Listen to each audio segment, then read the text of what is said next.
सत्ता के मद में इतनी चूड़ हो गई है, मां माटी मानुष को तो भूल ही गई, अब भगवान श्री राम को भी गाली देना शुरू कर दी। ममता दीदी, राम शांति और सद्भाव के प्रतीक हैं, तो वहीं अन्याय रूपी रावण, त्रिजटा, ताड़का, सुपनेखा का भी नाश किया है।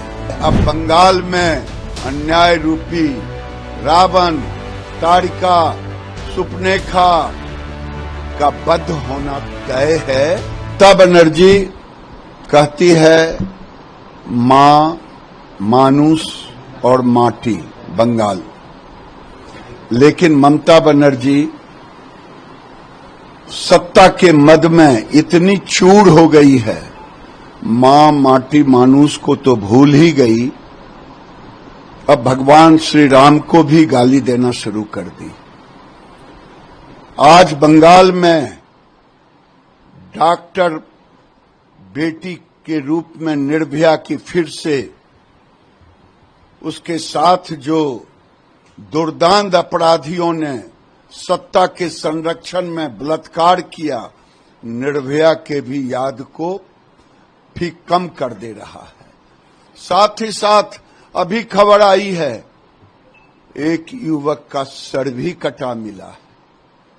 ममता दीदी, राम शांति और सद्भाव के प्रतीक हैं, तो वहीं अन्याय रूपी रावण, त्रिजटा, ताड़का, सुपनेखा का भी नाश किया है।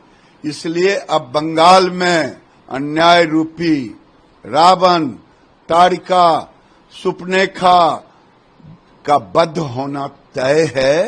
राम सद्भाव के प्रतीक हैं। आप माटी और मानुष भूल चुकी हैं। कोई और सांसद है? क्योंकि वो जानती हैं ममता बनर्जी की प्रतिक्रिया ये नहीं कह रही हैं कौन है। बंगाल में एक खड़का भी इधर से उधर होता है तो बिना ममता बनर्जी, अभिषेक बनर्जी के इजाजत का नहीं होता। वहां अगर गुंडागर्दी भी होती तो अभिषेक बनर्जी और ममता बनर्जी के बगैर नहीं होता। ये सरगना हैं और ये सद्भाव के प्रतीक ममता नहीं। प्रधानमंत्री वन नेशन वन। देखिए, ठीक ही कहा, देश में